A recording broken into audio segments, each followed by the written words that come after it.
Hi guys, and welcome to your daily tarot reading for Sunday the 16th of October 2022. Thanks for joining me. I'm going to use the tarot of the cat people for today's reading. Let's see what these cards have to say about Sunday and what the day is going to look like.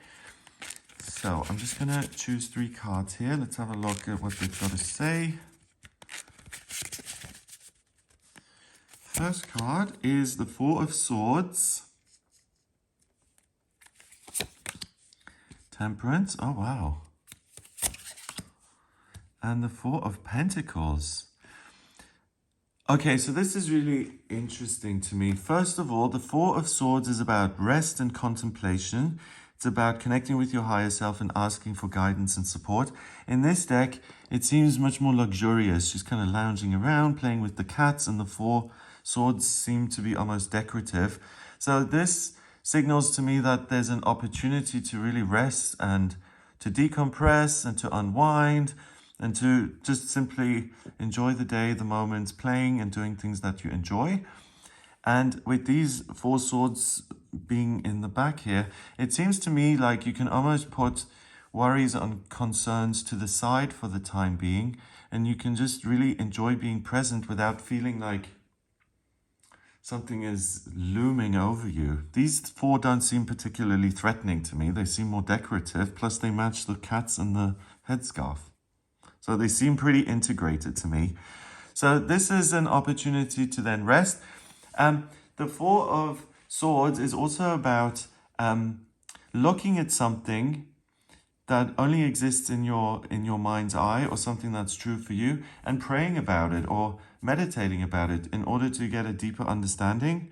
So it's not usually simply associated with enjoying your leisure time. It's also about finding answers to things that don't appear in the external world. And in order to try and understand, you go within and you find those answers. So that's a signal to anyone who meditates or has some sort of a spiritual practice, but finds it difficult to be consistent with that, like we all do. Then this is a good day to deliberately engage with that spiritual practice. You'll get something really positive out of it, whether it's understanding or a sense of comfort and ease and a sense that everything is right in the world. Then we've got Temperance in the middle, which is balance. But here we've got the Four of Pentacles. So two cards that are minor arcana cards, both at number 4. 4 is about structure and security. So it's that part of the element that's most rigid. 4 is the Emperor in the major arcana. It's about building something solid that you can rely on. So in the case of swords, it's when you do the inner work, it's concrete, useful ideas that you can then use to build on in future.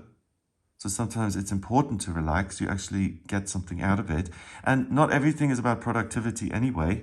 But this, the Four of Pentacles, you get the most fixed spot of the sign of the element of Earth. And that in itself is a much more rigid element. It doesn't move. It just sits there. The Four of Pentacles is someone who's become paranoid about their fortune being stolen or losing their wealth and abundance, and they completely isolate themselves and make security the top priority in life, and it doesn't lead to a happy place.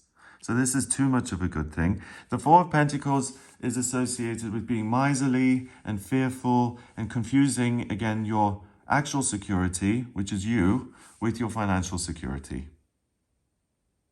So the combination of those is, again, that you're able to understand something where you're hanging on too much. You're able to see why you hang on to it so desperately.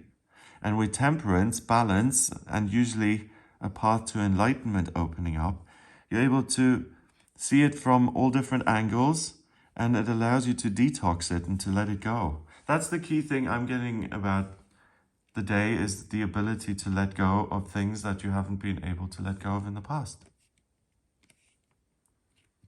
So Temperance is a major arcana card, so that's the big theme of the day, plus it's at the center of the spread.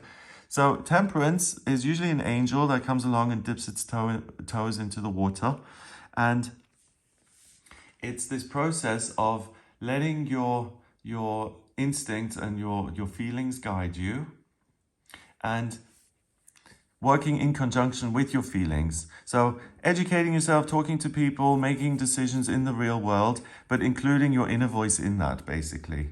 And that's all you need to do to walk a path that's really supportive and that goes in the right direction, and that includes your life purpose.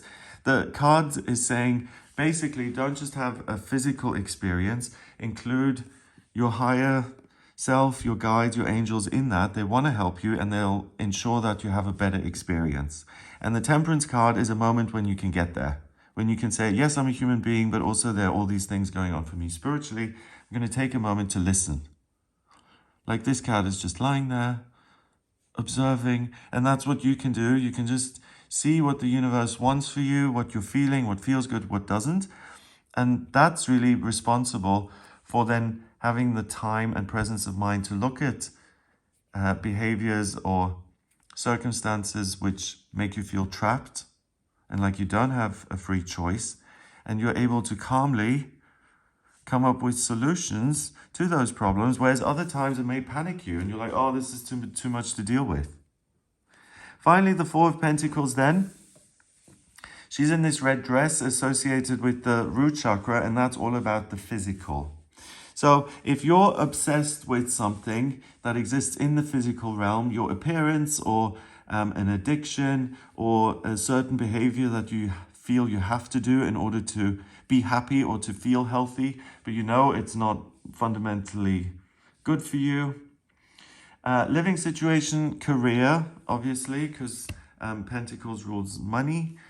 So if you're in a job that you're not thrilled about, look at that. Understand why you're hanging on to it, what the payoff is, how you can let go of that and still exist in a place of contentment because you've replaced this need, this obsession now, with a connection to your higher self, which isn't obsessive, which isn't about control. It's like these clouds. It kind of flows and changes gradually. And that's really what the cards are saying. Let yourself flow kind of in the rhythm of life and try and make it out and see what it is and how it wants you to move, instead of deliberately hanging on to things obsessively and being rigid. It's only hurting you. It's not making you more prosperous, more abundant. It's keeping you stuck and it's making your life smaller and more isolated. Number-wise, we got 4 and 4 is 8. 8 is strength, so strength of vision and the ability to be analytical and detail-oriented and focused. And then we have 14. 1 and 4 is 5. That's emotional and spiritual freedom. But 14 and 8 is 22. 22 is the master number of the builder. So this is an important day to take a bit of time off, because you understand yourself and what's going on in your life. Whatever is problematic, you're able to understand it and then heal it, let it go, detox it out of your life, and start on a new path that's very different. So the decisions you make on this day are going to influence you in future for a long, long, long time. So this is a major opportunity of a day. Make sure you jump on these great ideas and do something with them. And you don't really need to, other than kind of deliberately saying, okay, I'm going to take 5 minutes or 10 minutes or however long you want to hear what the universe wants for me. That's all that's required. So you can do that in bed before you get out of bed in the morning, or whenever is convenient. Try and fit it in somewhere. I think it would be a really good idea and you'd really benefit from it. So I hope you have a wonderful day. If you'd like a personal reading with me, please get in touch via my website. It's gregoryscott.com. On the front page, click on Book Your Reading to order your reading with me. I use the tarot, astrology, and numerology in my personal readings. And the way I combine the numbers and the cards, I combine all three. The astrology chart I draw up by taking your place of birth, date of birth, and time of birth. If you don't have the time of birth, then order a chart rectification with me, please. That's a process where you send me 10 or more life events and I actually work out your time of birth. Once I have that, then I can draw up your natal chart. And that tells me a great deal about you. Life purpose, spiritual development, career, talents, living situations, travel. I can also look at what's coming up in future. So if you have any questions at all, please do get in touch with me for a personal reading. And if you like this video, then give it a thumbs up, please. Hit subscribe and the little bell next to it. Because if I do live readings and you've clicked on the bell, you'll be notified. And that reminds me, I haven't done one of those in a while. I need to do one. So I'll click on subscribe and the bell, and also share the video online if you like it and you want other people to see it. That would be very, very helpful. Have a wonderful day, and I'll speak to you tomorrow.